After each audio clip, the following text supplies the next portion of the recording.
নমস্কার সম্মানীয় দর্শকবৃন্দ, দাস অফিসিয়াল চ্যানেলে আপনাদের স্বাগত। এই মুহূর্তে সবথেকে বড় খবর, 2025 সাল থেকে ভারতে জমি রেজিস্ট্রি এবং সম্পত্তি সংক্রান্ত নিয়মে বড় পরিবর্তন আসতে চলেছে। জমি রেজিস্ট্রির ক্ষেত্রে 4টি নতুন নিয়ম চালু হয়েছে। এই নিয়মগুলি না জানলে আপনারা রেজিস্ট্রির ক্ষেত্রে সমস্যায় পড়তে পারেন। জমি রেজিস্ট্রির ক্ষেত্রে যে 4টি নিয়ম প্রণীত হয়েছে তা জানুয়ারি মাস থেকে কার্যকর হবে।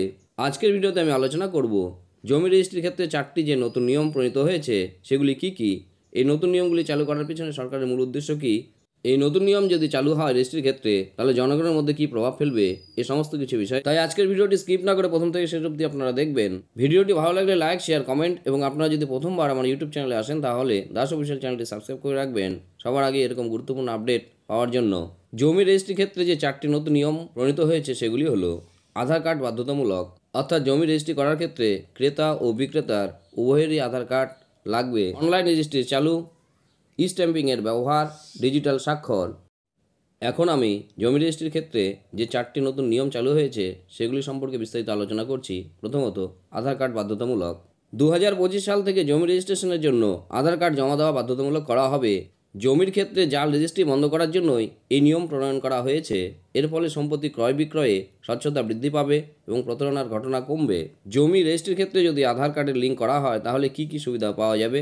যে জাল নথিপত্র বন্ধ হবে, সম্পত্তির মালিকানা সহজে যাচাই করা যাবে, বেনামি সম্পত্তির উপর নিয়ন্ত্রণ আসবে, কর ফাঁকি কমবে। এই নিয়ম জমির মালিক এবং ক্রেতার পরিচয় নিশ্চিত করবে, যার ফলে ভবিষ্যতে যে কোনো বিরোধ এড়ানো যাবে। দ্বিতীয়ত, অনলাইন রেজিস্ট্রি চালু হবে। নতুন নিয়ম অনুযায়ী পুরো রেজিস্ট্রি প্রক্রিয়া অনলাইনের মাধ্যমে সম্পন্ন করা হবে।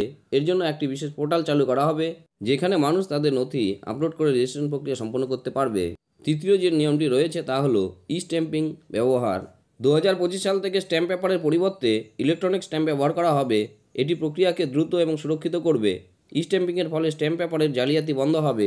এবং সর্বশেষ চতুর্থ যে নিয়মটি রয়েছে তা হলো ডিজিটাল স্বাক্ষর ব্যবহার হবে।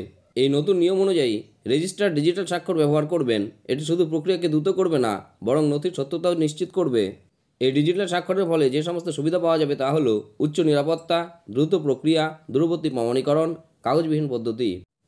তাছাড়া ডিজিটাল স্বাক্ষরের মাধ্যমে নথিতে কোনো পরিবর্তন বা কারসাজির সম্ভাবনা থাকবে না।